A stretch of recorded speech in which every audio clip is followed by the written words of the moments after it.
Views expressed here are not supported by and do not reflect those of the Evening Rush Network. Viewers' discretion is advised.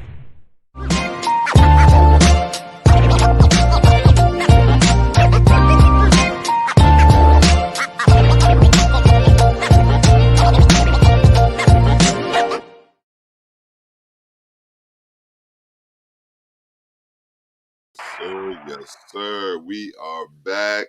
You are plugged out of whatever mental rut you've been in for the past week, and you are now plugged in with Molly and Joe, the Mental Warriors podcast, alongside our new co-host for the season, Zachariah Israel. Salute, brother. Salute to you. Definitely a plus in the addition to the show. What we're going to do first and foremost, we're going to speak about what we're doing today. Today's topic is unlearning the N-word. That is unlearning the N-word, something that I struggle with, something that I know that it's learning the N-word plus unlearning the N-word. That's right, learning the N-word first, then we're going to talk about how we're going to unlearn the N-word. All right, and the N-word being that word. You know the N-word. We all know what the N-word is. It's a nasty word in some circles. It's not so nasty in other circles. So that's one of the topics that we're talking about today. Of course, we're going to pay homage to the ancestors. You know how we do. Myself, I have someone that I think is special. I think I might have said him before, but if I did, so what? Giving them props again, right? Zachariah has someone special today, someone near and dear, someone from the West Coast. Give you a hint, because Zachariah over in the West Coast, he doing it up over there. Ain't you doing it up over there, Zachariah? A little something, not too much. I'm trying to, they say, in Spanish, there's a phrase that says, "Dime con quien andas y te diré quién eres." It means, tell me who you walk with and I'll show you who you are. So they say you hang around 5 broke people, you're going to be the 6. You hang around 5 millionaires, you're going to be the 6. I'm trying to get in the right circle, man. You're trying to get in the right circles, right? I hear you, man. From what you told me behind scenes, man, you on the way, brother. You're definitely on the way, and I'm glad you're on board. I'm glad we got the meetings that we got set up for the future of the show, for the future of what we're trying to do, because this is bigger than the podcast. I'm guessing to you, this is bigger than the podcast to me, and I know it's bigger than the podcast to our man Joe. Shout out to Joe. He was under the weather today. Shout out to him. We didn't start yet, but it ain't the same without you, Joe. Yeah, it's already not the same without you, man. Speedy recovery. Hope all is well in your world, man. Get back here next week, strong. All positive energy, healing energy to you, Joe. Yes. And then, of course, we're going to do our current events, our current event section. We're going to talk about Kyle Rittenhouse. We're going to talk about what we're going to talk about, Travis Scott. We're going to talk about Dr. James Whitfield over there in Texas. And we're going to talk about the Queens DA throwing out 60 convictions. All right. Mm-hmm. You know what I mean? So, Joe, see, I said Joe, right? See, man. I'm so used to Joe being around, man. I was about to say, yo, Joe, man, but it's not. I know we look alike, but, you can't get me mixed up. Yeah, look alike. Yeah, definitely. If they only knew in podcast world, right? If you could see a person's spirit in their aura, I'm sure it'd be different colors that change according to the way we feel. Listen, I'm telling you, some people is not going to see this live on video. Some people is never going to see us on video at all. So there's going to be some people out there that's going to listen to the podcast and they're going to feel all of your energy, not knowing anything about who you are, and then base a judgment all on that. Right? What you think? Yeah, I'm used to breaking the first judgment anyway after the first conversation. So even if you saw me, you're gonna know this guy's different. The stereotypes. Get rid of the stereotypes. Off, man. Yeah, I want y'all to know. Get rid of the stereotypes. That brother right there, man. Listen. He got more melanin coursing through his veins than a lot of us. Trust me. All right. by my jeans from the weather. So once again, we're on different platforms. Of course, we're some of our platforms is Amazon Music, Stitcher, Podchaser, TuneIn, Reasons Podcast, Google Podcasts, YouTube, Facebook, Instagram, Anchor.fm, Spotify, iHeartRadio, Mixcloud, iTunes Podcast, and of course the Evening Rush Network.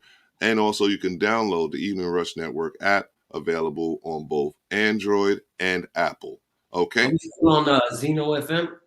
I believe so. I believe so. Zeno FM is one of them as well. You can listen to us. You can watch us. Just get plugged in with the Mental Warriors podcast. All And right. I just go out there to all the listeners. You know, the more you share, the more you spread the word. You know, it's still the biggest form of advertisement and the most effective form of marketing. We're not doing this for money. We do this because it's near and dear to our heart, and this is a movement that we stand behind. So all the help we could get, if you could share and talk about it, let people know, and invite people to watch. And that's the crazy part about it all, is that, you know, you have to play a popularity contest in a sense. You know what I mean? Hey, look at us, like us, share us, you know. And that's the sad part about this game. But we're in the game nonetheless, right?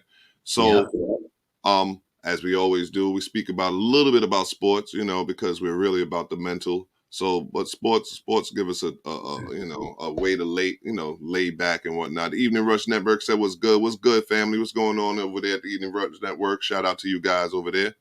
The Knicks lost recently. They've been doing just fine as of late. I went to a Giants game this past Sunday. They won. They won. Yeah, it was a cool experience. Took the wife, Nice. took her mom, and who is one of the biggest Giants fan there is.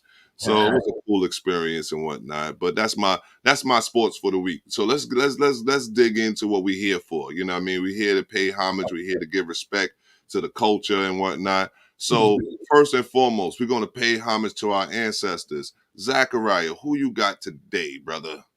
Well, this man really needs no introduction. I'm honored to say I had a personal,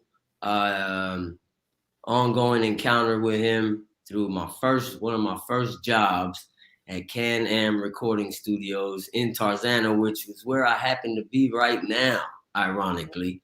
Oh, wow. Tarzana, California. The studio is not too far from here. It's a music studio that was contracted by Death Row. And I know y'all like, who is this? Who's he gonna talk about? Oh man, this man is so legendary. He was not only a rapper. Last week, 2 weeks ago, you mentioned he's a poet. Also, this man was actually a civil rights activist in his own right. He came from, you know, roots of the Black Panther Party. And so I just gave it away right there. None other than the late, great Tupac Shakur. So, yes, sir. Yes, sir. Just to share my history with this man. So I got a job at Can-Am Studios, you know, and I was like 17, just turning 18. You know, all the Death Row artists was there. I was with him, Snoop, Dogg Pound on a daily basis. And he was just so passionate about what he does. I don't think people really understood it. You could hear it in the music, but he took it so serious, man. Like I used to sit and watch him, you know, like write a song in like 20 minutes. Two quick stories. So one day I walk in the studio, John B shows up, which went to the middle school up the block from where I grew up. And he starts, you know, composing music, writing stuff. He wrote his own music, by the way, with notes and everything. And Tupac comes in and he hears it and immediately starts bobbing his head, pulls out the pen and the pad, goes in the booth, and in 20 minutes he finished the song, and that was "Are You Still Down?" Okay. And so second quick story, it's gonna be three, by the way. I said it's gonna be three. So second quick story. I come in the studio one day and I'm doing my job preparing the studio. I know Pac has a session, so I made it my business to try to get the studio, because it was 2 studios. Whenever Pac was coming in, I made it my business. I was a runner. So, you know, I had to prep the studio, hook up equipment, and then whatever they needed. If they needed food, if they needed weed, if they needed drink, I would be the one to run and go get it. If they needed a reel of music from another studio across town, I would have to go get it, you know. And so, you know, I was the same way I am then now, and I never, you know, kissed any butt or showed like, you know, starstruck. And I think Pac respected that. He treated me different to the other runners. But so having said that, he comes in one day and he's flipping because he can't find a pencil. And everybody's looking at him like, damn, bro, you ain't got to flip because you can't find a pencil. And he's like, you know what? When the Wall Street people go to their office, he said, and they have everything that they need on their desk ready for them. He said, so what? Because I'm a black man and I'm a rapper, that it's a big deal. It shouldn't be a big deal if I don't have everything I need when I come to the studio. He said, when I'm driving here, all my thoughts is in my head. I know what I'm gonna say. I know what I'm gonna write. And now that I don't have a pencil, y'all effing up my man, we talking about Pac. He said, y'all fucking up my whole vibe. He said, I tell you what, I ain't paying for this shit. You tell Suge, I said if he got a problem with it, he could come to me. And he was the only person that was not afraid of Suge Knight, and Suge spoke to him differently than anybody else. When Suge used to come in, people used to run and hide. You know what I mean? Wow. Put it this way, the carpets were red in that studio for a reason. I got you. And so last quick story is gonna be one sentence. Pac passed me the spliff. You know, wow. I'm sitting there listening to wow. I was looking at a skibby magazine, I'm gonna call it that. And we're listening to his new recordings, and he's listening to All Eyes on Me, and somebody's talking to him, and I said, he don't hear you, he all up in that magazine. And he turned around and heard them, was like, oh, you got me, right? And so we standing up, and he passes me the spliff, and he's just holding it like this. He didn't really pass it to me. He just goes like this, you know? And so I didn't want to grab it and be like, hey, what the fuck you doing? You know, so he go like this. He nudged me and was like, here. And I was like, oh, shit, Pac passed me. So I didn't want to steam it. You know, I took my 2 pulls and passed it back. And then I was looking at the magazine. Somebody started talking to me. And Pac, he don't hear you. He all up in that magazine. And I was like, oh, man. That was like my little, you know, one of my encounters that I actually had a personal, we had a vibe. We had a moment. You know what I mean? Yeah. Great legendary rapper, and just a powerful individual. Well, if I know you was going there, I probably would have switched up who I chose. But nah, nonetheless, who I pay homage to this week, you know, I can't top them stories because I never met the man a day in my life. But I'm gonna give him his praise right now, and that's the great, late, legendary Red Fox. Oh, wow. Red Fox. John Elroy Sanford was born in John Elroy Sanford, also known as Red Fox. All right. He was born into poverty, as they say, St. Louis on December 9th, 1922. He had a ruddy complexion, as they would say. That's why his name was Red, of course. Mm-hmm. Notorious for his frank, tell it like it is style, Red Fox broke new ground for minorities and comedians alike by joking about everything from sex to color barriers. He brought simmering and taboo issues into the open. His candor on stage not only jump-started what is now considered a war with censors, but also inspired and enabled other comedians to achieve more than had ever been possible. He is the king of comedy. He is the man. Like, I used to love his show, Sanford and Son and all that, man. Listen, that used to be one of my favorite sitcoms because that was one of the first that was one of the first places that I saw the N-word being used on television. Like it was nothing. Like it was like, you know, it was. So that's part of our topic for today. And so fitting that I chose Red Fox, who when it came down to the censors, he used the N-word just like a lot of other comedians use the N-word in a derogatory sense, and as well as in term of endearment. Yeah, a term of endearment, as they say. So we're going to speak to those things in our topic in the future. But Red Fox was definitely one of those guys that I got a laugh out of, and I learned something from him at the same time. So let's give a shout out to Red Fox and his and all he's done for the comedy world, and all he's done in the name of the civil rights movement, because he also was fighting the good fight as well, with his censorship and with his style of comedy. So shout out to Red Fox, of course. All Very right. well. So what we're gonna do is we're gonna move on ahead as we always do. We're gonna move on ahead, and we have it outlined basically as so. But we're gonna move on to current events. All right. This is the current events time. Basically, this is the time where we go through some of the topics that's been in the news.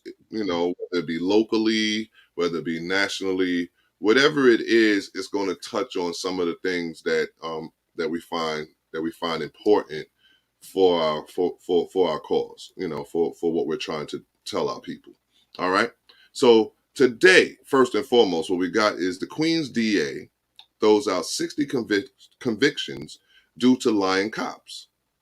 According to The Root, after an investigation into police misconduct, Queens District Attorney Melinda Katz asked the New York Supreme Court to vacate the questionable convictions, which involved lying and other misconduct by 3 members of the NYPD. The former cops have since been tried and convicted for crimes ranging from perjury to sexually assaulting people they had in custody. All right, Zachariah, with news like this, how do we restore faith in our justice system and our police? We don't. We don't. See, this is like, trying to fight not one giant, but a whole population of giants, And the best we could do, I think I said this before, the best we could do is teach our children not to grow up with that mentality that you are a victim, not to grow up with the mentality that you are subject, but to grow up with the mentality that your biggest, I'll tell my sons, your strongest muscle is here. Right. And when you build this, you And become where is that? What is that? What is that? Your mind. You become a free thinker. And they could take everything away from us. They could take away your freedom. They could take away your food. They could even take away your life. But while you're here, there's one thing that they can't take from you. I don't care if they lock you up. I don't care if they paralyze you. They can't take this. They never take that from you. And I think that's the only that's the biggest weapon that we have, because you can't fight them when they control, like you said last week. What does it look like when they own everything? Right? How do we do, how do we boycott? How do we not feed the system when everywhere we turn, they own it? Right. Right. So they don't own this. Right. Right. Indeed. And I agree with you totally. There is no faith in this justice system. There is no faith in this police. They're going to do what they're going to do. Yeah. When it comes down to it, the fact that the cops was convicted of some type of crime, I think that helps, in a sense of giving us an idea that they're doing something, or they're trying, I guess. I think it's a facade, man. I think it's just like, look, we're doing something so we don't incite a riot. You know what I mean? It's like putting a Band-Aid on a bleeding wound. Till you stop the bleeding, you can't really patch it up, right? Right. So with news like this, for me, I don't restore faith in the justice system. I restore faith in our system, in the system for our community. You know what I mean? For people like ourselves, because to just pin it as a black thing will just exclude you in a sense. Oh, but I've been a victim of it myself also, just because of the environment that I'm in, or that I was in at a certain time. So it's a matter of a system for all humanity in a sense. You know what I mean? Well, I mean, one thing that people fail to realize too, I hate when I hear people say, "Oh, they can't do that." The government, the cops, they do what the hell they want, and they're gonna get away with it. They run the system. And when it comes to police, you got black police too, man. They're not black. They're blue. People got to understand, when they become cops, their allegiance and their loyalty is to that shield. Yeah. You know Right, what I mean? right. So when we're looking at this, so to restore faith in our justice system, we're in agreement that basically we don't restore faith in it at all. We don't try to restore faith in it at all. We should lean towards being self-sufficient in that sense, correct? Yeah, absolutely. But at the same time, we never lay down. We never accept it. You know, even though we're fighting a losing battle, we still gonna fight to the last breath. We're gonna scratch and claw and do everything that we can, you know, but also be smart about it. Okay. You know, you're not gonna walk in front of the bullet. You know, you're gonna be smart. You know what I'm saying? And attack at night. You gotta be stealthy. You know. Okay. So next current event, Dr. James Whitfield, the first black principal at Colleyville Heritage High School in Texas, was officially removed from his position over what he said was a false accusation of promoting critical race theory. Can we consider this to be reverse racism? So he felt like he had to defend himself because he was just being accused of promoting critical race theory. How are you being a black man? How are you being a black man and you could be accused of teaching your history? I think Joe said promoting your history, promoting who you are. Joe said it the best. He said it's not, he said they called it critical race theory. It's called teaching black history. Right. That's what it's always been when I was growing up. You know, but they have to put it in a connotation or in a context to make it seem like you're doing something offensive that's wrong. You know, but it was also a meme that I remember that Joe posted. We never shared it on the show. And it was like a white man saying, we got to protect our heritage. And he had the Confederate flag behind him. And then in the next pic, he was like some redneck. It was a cartoon. It was like an editorial. And then in the next pic, he was like in a classroom saying, no, don't teach that. We got to protect our heritage. Right. I remember that. Right. When it's your favor to execute power over, you know, who you think is under you, then it's you want to protect your heritage and you have the right to wave that flag. But otherwise, don't tell us what we did that was bad. Well, labeling things has always been their way of sort of massaging away certain things when they changed the label of it. So when I was growing up, it was basically you were teaching black history. You were teaching African-American history. That was it. You was teaching us who we are, whether it was wrong or right or wrong. Because remember, they whitewashed it a lot then. Yeah. To the point of you want to change it to say, okay, it's actually a theory.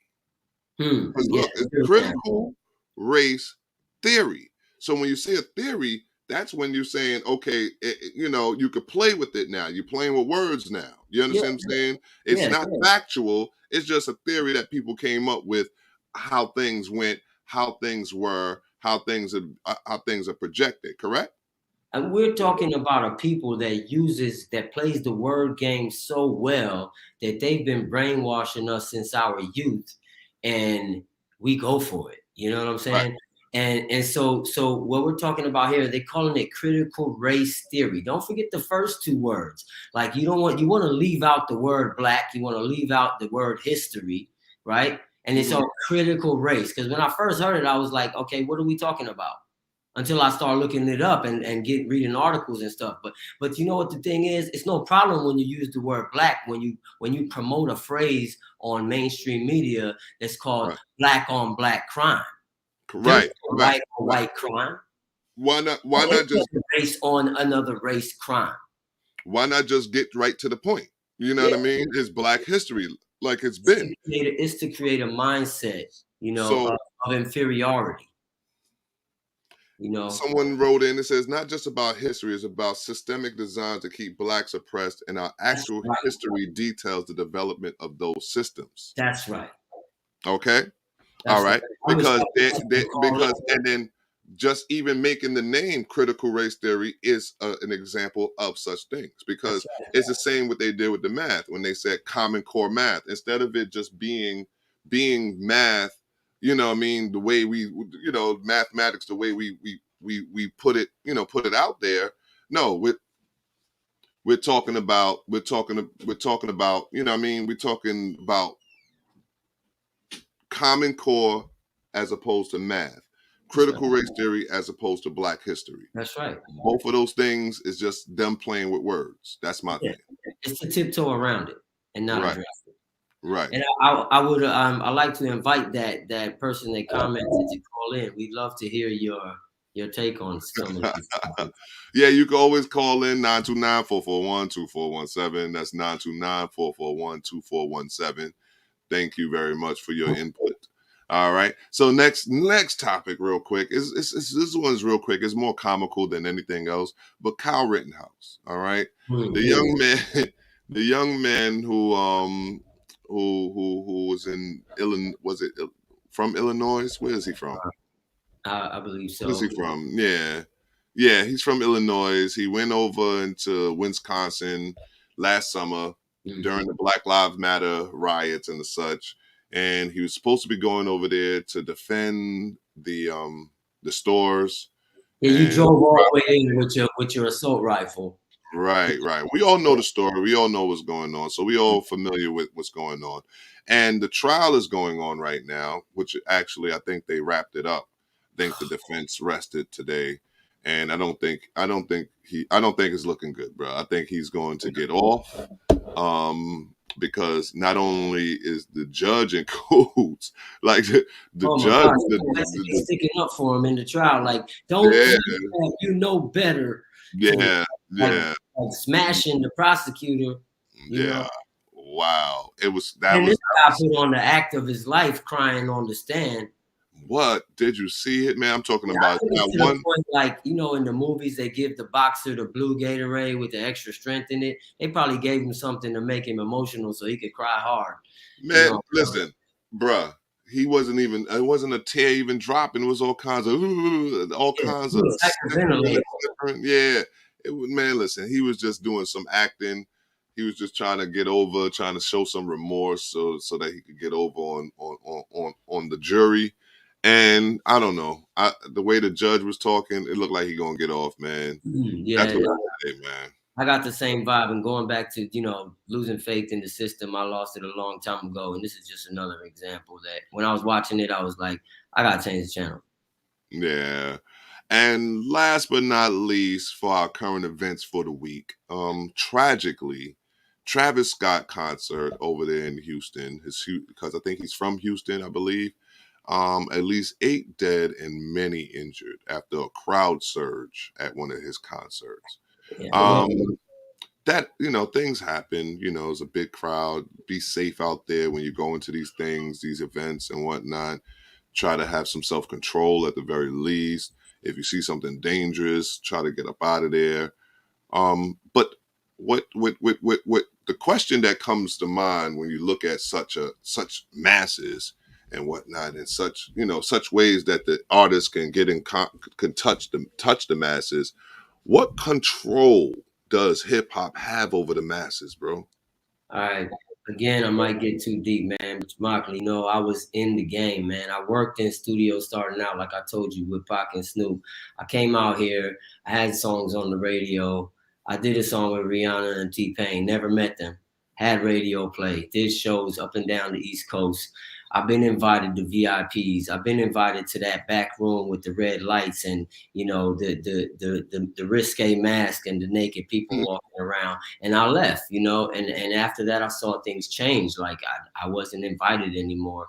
And you're not, if they test you to see if you're going to be in that circle. And everybody that's in there, they were like, nah, that guy didn't sell it. So they all sold they soul, man. And let me tell you something. You know, it's a real thing, you know, blood sacrifices. You know, they signed the contracts in red ink to symbolize blood. You know, it's a lot of things that go on that the public doesn't know about, or some so-called conspiracy theories. And the YouTube videos talking about it is like, oh, that guy's bugging. He's going too far. But I've seen it. I've seen it up close. I know what it looks like. And that concert right there, you know, okay, quick conversation that I heard a video recording of. Guy was working in the music industry, because I got a buddy that got me that job at the studio. He's been working in the industry ever since he came out of school. He's about 10 years older than us. And he let me hear a conversation. It was a big name in the industry. He went and left to London. He was working with rock music and heavy metal. And then a conversation was played where he called somebody from out here, worked at Universal. And they said, hey, man, you need to get back over here, man. Things are blowing up and going crazy. He's like, well, what's the difference? He was But like, give me 1 second, Zach. Give me 1 second. We're going to let you finish up that story right after this commercial break from the Evening Rush Network. Peace. Looking to podcast shows and do not know where to start? The Evening Rush Network can help you with that. Call us at 929-441-2417 or email us at theeveningrushnetwork@gmail.com for dates and prices. We got you for all your podcast needs. The Evening Rush Network. Tune in, subscribe, and share. What's up, y'all? Your boy Shice, Mr. Talk of the Town, letting you know now the Evening Rush Network now has the app. So catch it on the Google Play and the App Store. And you can catch all your podcasts like The Evening Rush, Let's Talk Crazy, The Queens of NYC, Sex, Love, and Alcohol, Plug, TL Mac Fitness, I Am Nicole Clara, On Everything, and Get Into the Focus, and all in one place at the Evening Rush Network app. That's right. So catch all your favorite shows. What are you waiting for? Download it now.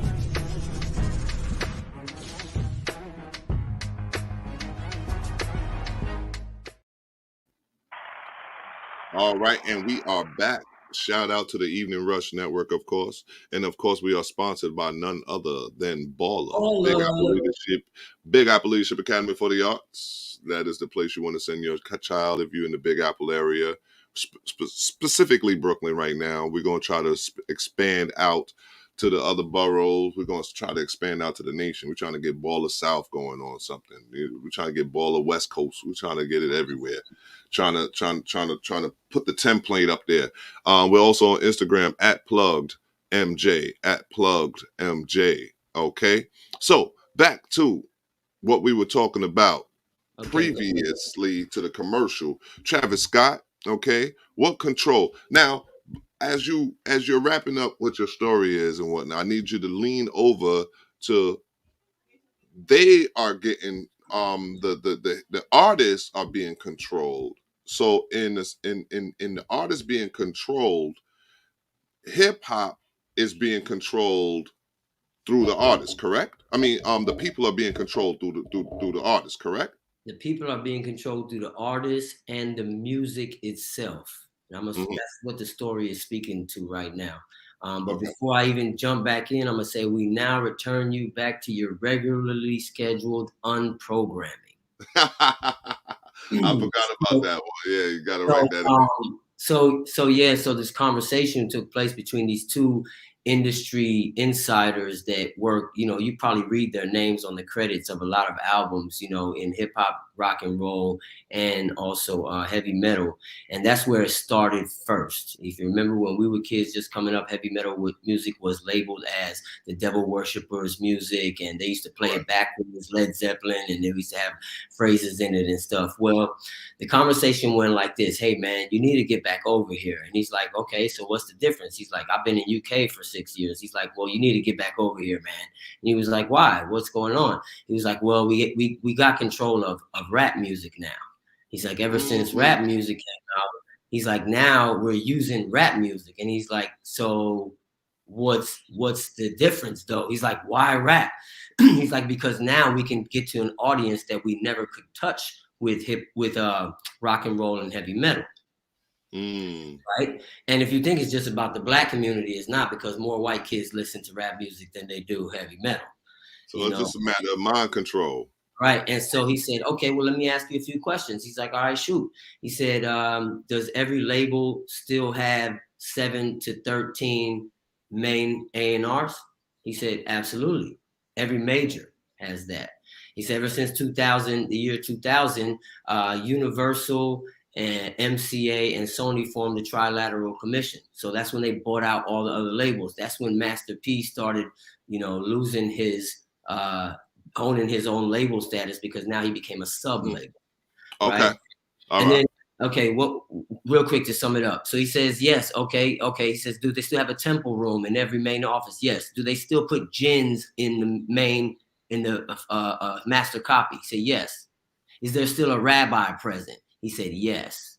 Gins are spirits, and they put it on the master copy so that when it plays, it gives out a vibe. That when you feel it, it's a spiritual thing, man. And even to the frequency of rap music, it's all played in frequencies that are not in alignment with our spine, which our spine is at 482, the frequency 482. That's deep. And guess what? That's above my pay grade in my mind. So that's why people be like, that's how deep it is. The devil worshippers, they know this stuff. Right. And I'm far from it. So that's one thing, right? So we're gonna go into our next segment real quick. All right. It's just one of our funny little segments. You know what I mean? So let's go to you know what I mean. Throw up my meme for me, please, this week. This week's meme is where is it? Where is it? Where is it? Where is it? Where is it? Where is it? Where is it? Where is it? Okay, well, we're gonna there it go. Welcome to church. There's a guy standing there saying, welcome to church. You won't be needing this. Pulling out the brain from his constituent, obviously. Oh my God.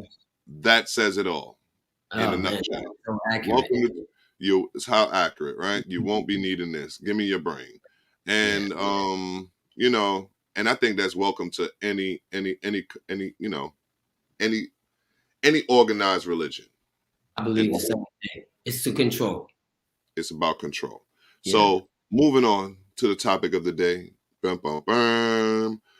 Learning the N-word. Oh man. I thought I knew about it. I thought I knew so much about it. I mean, I guess I know about it. I guess I'm learned about it. But I want to unlearn. I want to stop saying it. I want to stop letting it be a part of who I am, a part of who my sons is, a part of who the young men around me is. So let's get to that, man. It's deep, right? Learning the N-word. According to an article in the Washington Post in February 2021, 2 prominent journalists were disciplined, largely because of uttering or defending the use of the worst racial slur in the English language, the N-word. Donna McNeil, a star New York Times reporter, and Slate's Mike Pesca, a popular podcast host who debated with colleagues in an online office messaging app about whether non-Black people should be allowed to quote the word. What do you think? What do you think, Zach? Okay, well, surprisingly, I have a lot of insight on this subject. Okay, well, let's just move on down the topics. So we're gonna keep it to the question. I'm gonna keep it to the question, and right.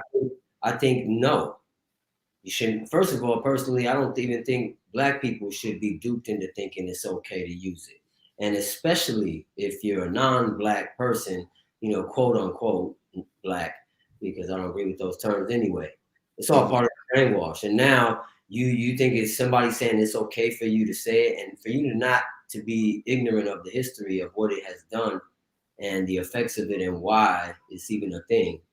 That's kind of a very selfish and ignorant mentality. Like, for those who probably will never watch us, I guess it's I guess it's important for them to understand where you're coming from with your words. Zachariah is not a Black man. Just if anybody didn't know, he, in terms of what our culture, what our society would deem, he'd be called a white man. Even though Black people may not think that. Right. So with that being said, now watch this. On the flip side to that, I don't care. I think they should be allowed, because me personally, I don't put that much energy into that word to say that someone should be allowed or disallowed. I think they should be allowed because we have a problem with not saying it. If we have such a problem with it being said by others, then we should practice not saying it more as a people. And I don't think there's any way we can wash it down to make it taste better than what it actually meant in the past and what it's meant when a redneck might say it or any other racist person might say it. So if we have such a problem with it, another non-black person saying it, then we should stop saying it. Okay. So in a separate interview, Nicole Hannah-Jones, who led the Times prize-winning 1619 project about the role of slavery in American history, said, "People know, and particularly white people know, that this is a word that you don't say unless there's absolutely 100% necessary, justifiable reasons to say it. For instance, you are reading a direct quote from someone in a very particular circumstance, academic setting, a speech, something like that." So is there a situation where in your mind where anybody should be able to justifiably say it, whether it be in a racist tone or in a friendly tone? No, because I think when we talk about, and this is something I speak of often, man, on this podcast and then outside of this podcast, I'm all for unity of people, but I understand that that's impossible with everybody. You know what I mean? And it's unfeasible to be realistic about that. But if you have that mindset to try to be an example of what it looks like to be a free thinker, and you educating people on the effects and trying to be empathetic, then no, there is no circumstance where it's available. If I'm reading a quote and I get to that word, like earlier we were off camera and I was talking about how it's in the book of Wisdom of Solomon, and the word is used in the form with a D at the end, and he's speaking about the characteristics of a person. It has nothing to do with their color, and he's talking about how it means somebody that's stingy or selfish, right? But that's Old English, right? And we don't know what that word is because it was translated from Hebrew, so it's probably not the same. But the point is that even as I was talking about it, I'm not going to say the word, because once you understand that I should be empathetic, it may not bother you, but there are other Black people out there who have been in situations where they've been called that, or somebody they know was called that right before they died and got murdered. You know what I'm saying? And so that's a whole different story. And we have to try to step into other people's shoes, man, if we're ever going to walk side by side or try to understand each other. Even if you don't want to walk side by side, you have to try to understand people, man. You have to be able to look at perspectives outside of your own. It's just a part of growth and maturity.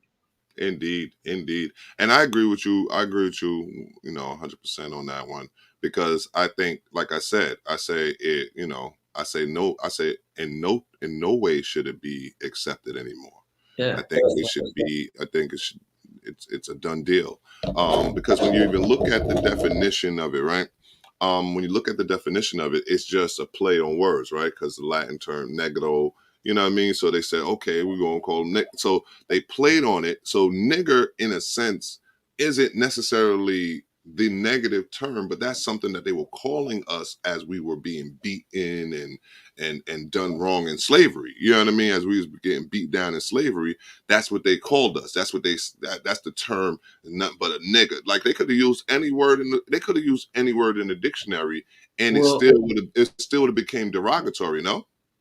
Yeah, and if we look up the history of the word, it was actually a word in English that was used to describe certain characteristics before it was used as a derogatory connotation towards Blacks. Okay. You know, before slavery, English was spoken. Before the transatlantic slave trade, English was spoken. You know, and that word was even today, the real definition of the word is to describe characteristics, not the color of your skin. But because of the history of it, which is what I always say about, having Black pride, yeah, you can still have Black pride and be open to hearing other people. But at the same time, you still have to be open-minded that, okay, there's a history to this. That's why Black Pride should be something that's taught to the culture and the generation of children that came up that don't really understand the importance of it. So it's the same thing with that word. If you don't know the history of it, you're gonna use it loosely. You're not gonna understand how many people it hurt and died for it. And until then, you're gonna think it's Okay. So Mark Twain's Adventures of Huckleberry Finn, American classic, banned in schools across America for one reason, one word: nigga. All right, I said it. Right, the N word. A word so offensive, it's usually called the N word. Right, because of this controversy, their newly released edition removes the N word and replaces it with slave. So the question is, does the general public equate the idea of the N word with slavery? And of course they do. It's synonymous. It's what it is. It's how it goes. What do we go? Yes, and it is still crazy because to sit here and you're going to say, okay, I'm going to take one negative word and I'm going to just put, like, how did you put slave and think that was going to actually lighten up the blow for us? I mean, but it goes back to what you talked about earlier. Also, when we were having a conversation off camera, that I was like, certain things are normal to this generation, and you're like, well, if you think about it, it is normal to every next generation that comes up. Different things are normal to them. Because right? it's a matter of evolution, right? It's a matter of evolving.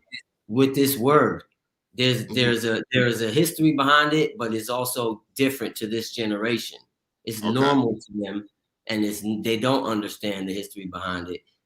You know, I think right. So that's why, man, empathy is a huge word right here, man. That concerning this subject. Yeah, I mean, but how much empathy can you, like I said before, how much empathy can we really have if we continue to sit here and use the word loosely? We swing it around, N word this, N word that, my N word, my N Okay, forgive that, me. I apologize. The word empathy is coming from my perspective. So with someone that walks in black skin every day, it's called sympathy. You know, because you know how it feels, but you're just uneducated on the history of the word. But you don't like it when it's said. It still makes you feel a way when somebody outside of your race or your color calls you that, But right?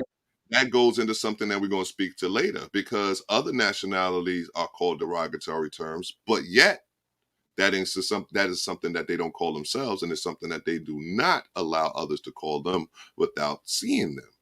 You understand? So there we have, we're going to speak to that one in a minute. All right.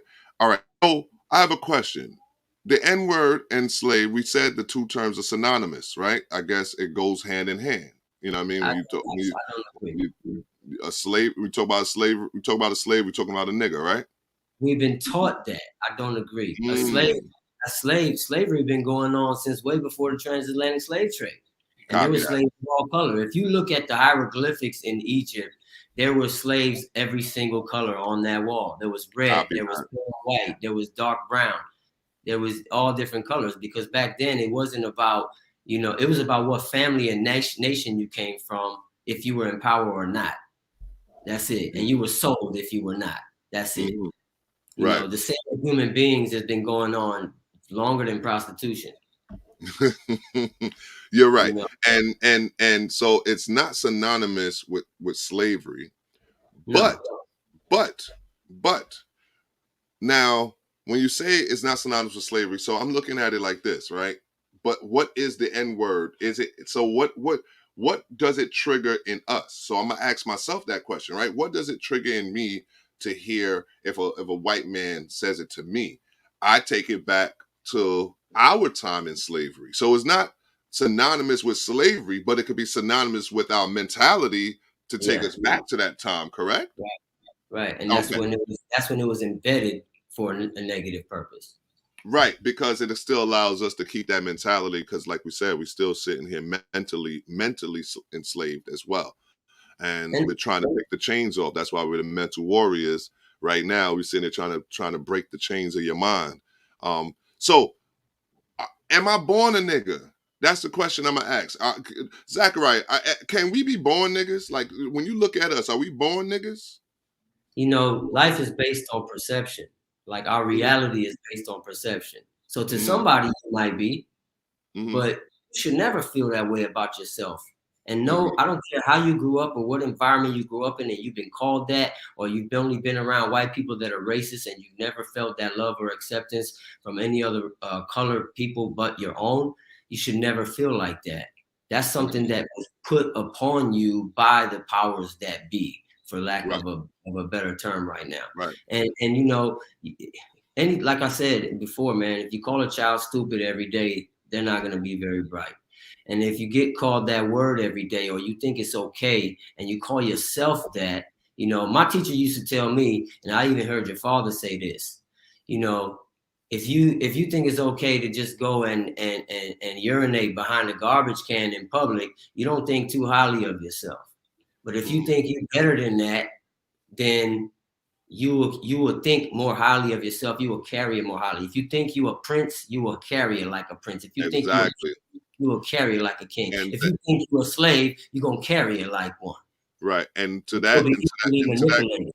and to that same question, no, of course not. I mean, that's an easy question for me. Am I born a nigga? No.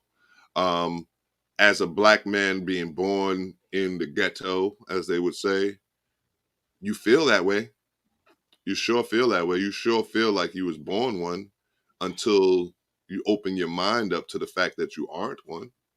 So there's a fight from the womb, in a sense, because your life, you're not responsible for your life at that moment. Your life is in the hands of those who's either going to call you a nigga, who might not call you a nigga, who might treat you like a little nigga, you know, the N word. You understand? It's you know. So we're talking about, the topic is learning the N word, right? And in my experience coming up, and where I grew up in Pasadena, California, I was called that. Everybody was called that. We called each other that. It was normal. It wasn't a derogatory term. Even my black friends accepted me saying it, accepted my Asian friends and my Latino friends saying it. But I don't know how it feels to walk in a black skin every day and then hear that word or use it. I don't know what that feels like. So I didn't really know that until I got older. You know what I mean? So, and it's a PTSD, and it's a PTSD that we're feeling that has nothing to do with our experience. That's the crazy part. It's transgenerational influence, man. It's in the DNA. We spoke about this on previous shows. So that goes to this question, right? You just spoke to something, and can you become a nigga? Like, can you become a nigga? Like, since you said, you know, growing up in your hood, y'all was throwing it around there like that. Can someone become a nigga? Like, all right, we're not born one, but can you be a nigga? Only in the true definition of the word, not to what they try to make it out to be. Like, if you black, you won. No, you can't become that. You know what I'm saying? And that definition doesn't hold true just because the white man been pushing it down, you know, the public's throat, everybody's throat for the past 400 years. The definition of the word speaks to character. So yeah, you could become one according to the true definition of the word, and you could be any color. You know, they come in, according to the definition, they come in all colors on this planet, because it talks about your character. But that word has been changed by the system and by the white man, even in TV and media and history books, man. I mean, come on. So that answers the question to the fact of, it says, is the term associated only with race? Is the term only associated with complexion, reflective of behavior and circumstances as well? Like, is the term valid? So let's take it off of a black man. Let's take it off of anybody. Is the term to be used at all? Should it just be eradicated from the dictionary? You can't. You see, they took the word and try to make it into something else for so many centuries now that people think that's what the word means. I think we need to go back to the dictionary and start teaching what the word really means. And that's where the unlearning comes in. You have to unlearn that word does not refer to the color of your skin. It does not make you a lesser human being. It's like calling somebody stingy or stupid. Or stupid. You know what I mean? Right. And that just means a certain thing. You can't change it. You know, like everybody of this color is stingy. No, that's not how it go, man. Right. I got you. So in a sense, different races can be considered the N-word. Yeah, even though they might not acknowledge it. Okay. Yeah. Right. I probably Okay. know more white ones, according to the definition of describing character, than I do other colored people. So is there a time where it becomes acceptable? I think that me personally, just so that we can shake it out of our system, get it out of our culture, get it out of our everyday vocabulary, I think it just should be disappear, just something that we just don't use anymore. And I think that's more powerful than anything else, like to just keep incorporating it and try to mold it into some type of slur that's only means one thing. I think we're still playing with a thin line of people, like I said, PTSD for a whole nation. Yes, and I think it becomes like a scar. You have, Mhm, like, I have a scar here, right? And I'm mhm. always conscious about covering it. But you have people that be like, when I survived this, I've survived cancer, I survived that. I'm proud of my scars. And now you try to own it, even though it was something that was meant to hurt you. And I feel like that's what I've heard Black people say, is that no, it don't mean that no more. We took it from them and it's ours. And you can't say it no more. We using it as if we flipped it to be a term of And endearment. and that's the thing. The thing is, we flipped it, right? We flipped it as a term of endearment to say, okay, my dude, my dude, my dude, my dude, my dude, my dude, and yo, you know what I mean? And then at the same time, we also use it as use it as a weapon as well. You know what I mean? Yo, you a stupid, like, you know what I mean? So, Yeah. and then on top of that, on top of us using it in a negative sense, you have a whole nother nationality that uses it purely for in a negative sense. You know what I mean? So it's I just mean, well, let's unlearn these titles, because really and all, it's not another nationality. It's just people of a different skin color. Nationalities speak to where your ancestors come from. You want to right. keep where my ancestors came from, where your ancestors came from.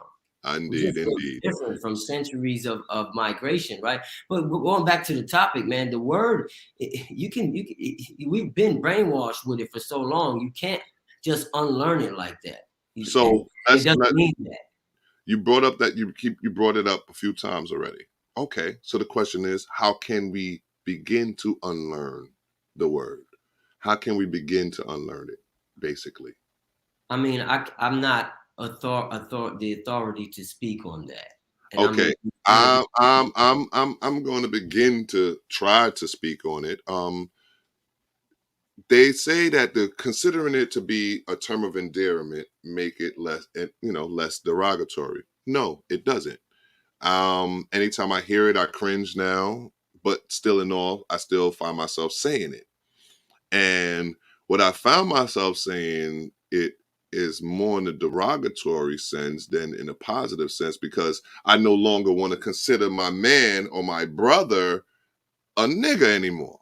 You understand what I'm saying? So what's shaking off of me is I'm a call you my nigga, or I'm gonna call the next brother my nigga.